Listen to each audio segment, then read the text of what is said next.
Let's be honest with each other. We've been given less than a week to put this plan together. Somebody isn't really interested in our planning. They're interested in putting up a major statement about how much of a cut will affect higher education. Well, we don't want to hurt students, faculty, and staff and programs by getting caught up into that political process. We know we have to make hard decisions if this comes to pass, and we're going to be more than willing to step up to do that. But if we have to make program changes, we need to involve the faculty, the staff, leadership in those discussions.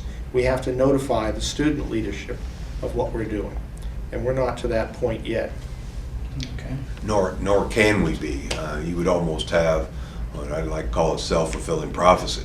You know, if you say, well, we're looking at this program, and this program, what does that say? And then nothing happens, you know, then you've caused chaos where there was no need for any. So, you know, we're being very, very careful. We've looked, and we are being very careful at making sure that we are very general in our terms, so that we're not sending up this alarm to specific programs and specific individuals. We do have to send up a cautionary note that if these things come to pass, it will be devastating to higher education. If that high end, that 28.6% or whatever it is, comes to pass, that would decimate every 2-year and 4-year university in this state. And I mean, no one can take a third of their state support, because we've already had almost 5% taken away, a third of their state support taken away, and still say, yeah, we're good.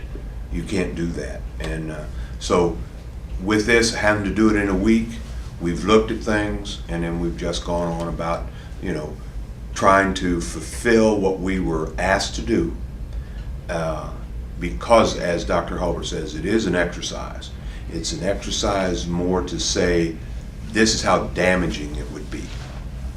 But they don't know that when you say how damaging it would be, you could very easily damage the institutions just by doing that, just by saying how damaging it would be. So we're being very cautious with that. And something that gets lost in all of this, and Dr. Hulbert's mentioned it a lot, is that Nicholls is a healthy institution. Right. We have followed the state's master plan charge given to the university. We've looked at improving retention and graduation rates. We've done economic outreach and development in the region. We've served as the social and cultural infrastructure for the South Central Louisiana region.